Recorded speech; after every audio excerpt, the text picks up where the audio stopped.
Саламатсыздар ма YouTube каналының көрермендері. Бүгін сіздермен қатты нанның ерекше бір түрін істегім келіп отыр.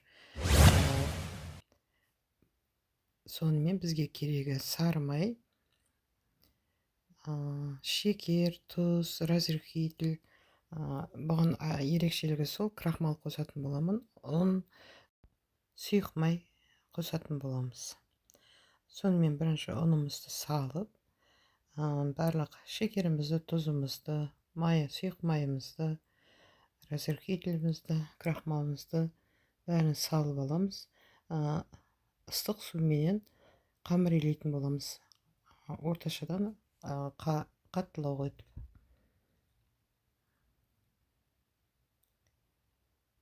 Міне осылай қаттылау етіп илейтін боламыз. Үстіне қосып тұрып.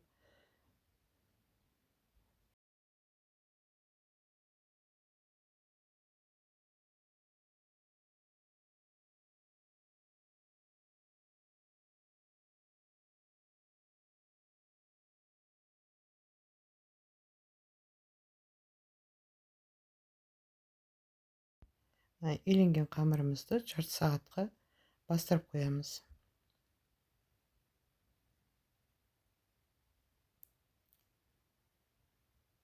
Жарты сағаттан кейін алып, тағы бір қайтара илейміз.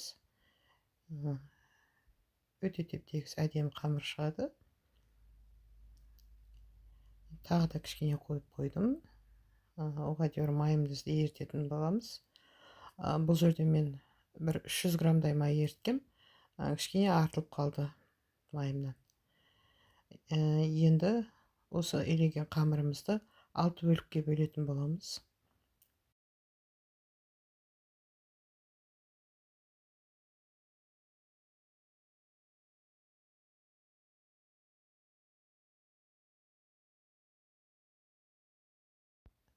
Осылай 6 бөлікке бөліп, кішкене оны тағы да 5-10 минутқа жауып қоя тұрамыз.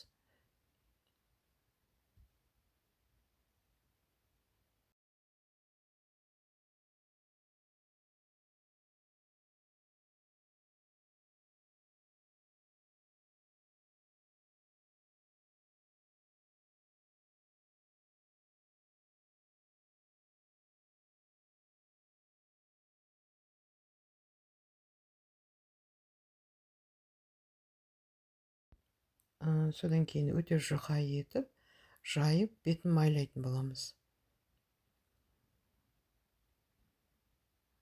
Осылай ұзыншалап етіп жайдым. Бетін сары маймен жақсылап майлап, шетке шығарып қоя тұрамыз. Содан кейін пышақпен де бөлсеңіз болады. Менде мынандай кескіш болатын. Осымен бөлдім. Осылай сызықша етіп пышақпен бөлуге де болады. Сосын екі жағын біріктіріп жинап алып, бұны тағы да қоя тұрамыз. Бәрін алдын ала дайындап аламыз.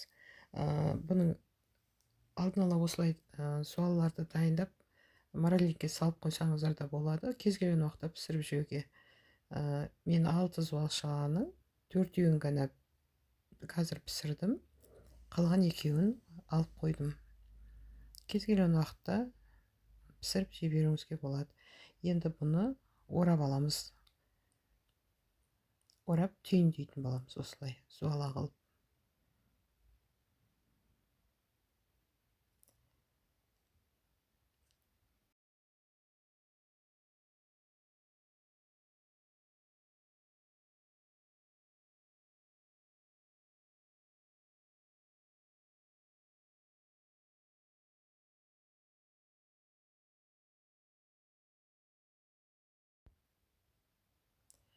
Енді кішкене қамырымызды созамыз, кішкене қолменен, соңынан оқтаумен жайып аламыз, шұқалатып.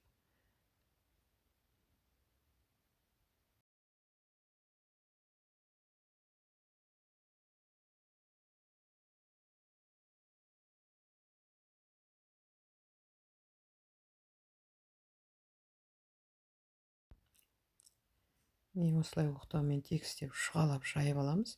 Табамызға 1-2 қасықтай май құйып, үстіне салатын боламыз. Бетін шауып, 3-4 минут бір жағын, 3-4 минутқа екінші жағын. Екінші жағын аударған кезде де кішкене көтеріп, 1-2 қасық май құйсаңыз, өте әдемі болады. Міне біздің қаттамамыз дайын болды. Сіздермен бірге болған Лейла.